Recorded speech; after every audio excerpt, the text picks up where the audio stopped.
wabarakatuh. Perkenalkan, nama saya Devianti Ramadhani dengan NIM 2110914220012. Program Studi Psikologi Angkatan tahun 2021, Fakultas Kedokteran Universitas Lambung Mangkurat.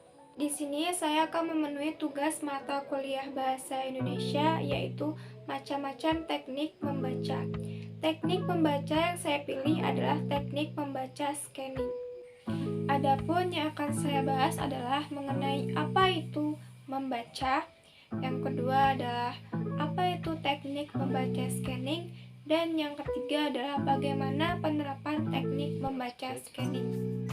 Salah satu faktor yang mempengaruhi kecepatan efektif membaca adalah penguasaan strategi dan teknik membaca yang tepat sesuai dengan tujuan dan jenis bahan bacaan yang kita hadapi.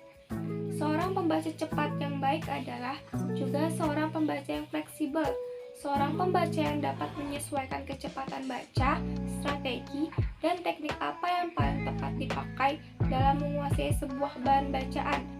Nah, dengan begitu, seorang pembaca cepat bisa mendapatkan informasi yang diinginkan dari suatu bahan bacaan dalam waktu yang lebih singkat.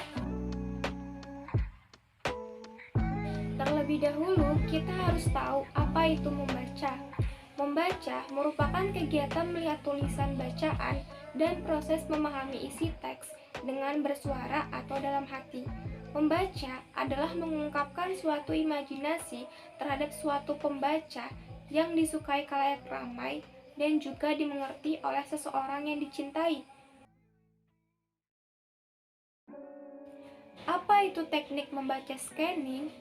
Nah, scanning adalah teknik membaca dengan sekilas untuk menemukan sebuah informasi tertentu dalam sebuah bacaan dengan cepat dan akurat. Teknik scanning ini penting dikuasai dalam kegiatan membaca kita sehari-hari. Dalam melakukan scanning, kita akan langsung membaca bagian tertentu dari suatu bacaan yang berisi informasi yang diperlukan tanpa memperhatikan bagian-bagian lain yang dianggap tidak terkait atau tidak relevan. Nah, perlu kita ketahui teknik membaca scanning sudah kita terapkan dalam kehidupan sehari-hari. Contohnya adalah mencari kontak telepon di HP genggam kita. Pasti yang kita lakukan adalah mencari daftar kontak pada bagian nama sesuai abjadnya. Misalnya, jika kita mencari kontak teman kita yang berawalan huruf S, tentu kita tidak akan mencari satu persatu mulai dari abjad A, melainkan langsung melompat ke abjad S, atau kita bisa langsung mengetik di kolom pencarian untuk menemukan kontak yang ingin kita hubungi. Sama halnya dengan mencari nomor telepon di buku telepon, mencari entry kata tertentu dalam kamus, mencari halaman dalam daftar isi majalah atau buku, mencari keterangan tentang suatu istilah dalam ensiklopedia, mencari entry atau rujukan suatu hal pada indeks atau glosarium buku, mencari data dalam suatu publikasi statistik atau industri, dan mencari acara siaran TV, jadwal perjalanan, atau jadwal praktek dokter, dan lain sebagainya. Nah, strategi yang baik digunakan sebelum teknik scanning dilakukan adalah menentukan informasi spesifik apa yang kita butuhkan dan mengetahui lebih dahulu bagaimana sebuah informasi disusun dan distrukturkan. Materi bacaan yang bisa kita scanning biasanya disusun berdasarkan pertama, alfabet, kedua, kronologis, dan yang terakhir adalah kategori. Pertama yang akan kita bahas adalah alfabet. Materi disusun dalam urutan A sampai Z. Contohnya terdapat dalam kamus. Nah, kamus adalah sebuah buku yang berisikan kata-kata dasar sebuah bahasa seperti pada Kamus Bahasa Indonesia. Kata-kata yang dimuat disajikan berdasarkan alfabet mulai dari A sampai Z. Jadi, kalian sudah mengerti ketika kalian membuka kamus, yang harus kalian lakukan adalah langsung menuju pada awalan alfabet atau abjad yang ingin kalian cari. Yang kedua adalah kronologis. Materi disusun dalam nomor urut atau urutan waktu. Contohnya ada pada daftar isi dalam sebuah buku. Nah, pada daftar isi tentu memuat informasi dari isi buku yang akan kita baca.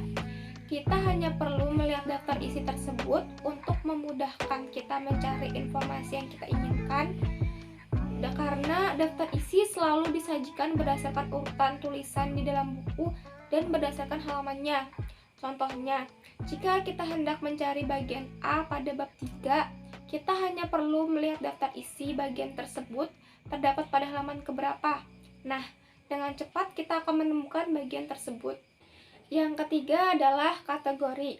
Materi disusun berdasarkan suatu kategori. Contohnya, ada pada buku panduan manual.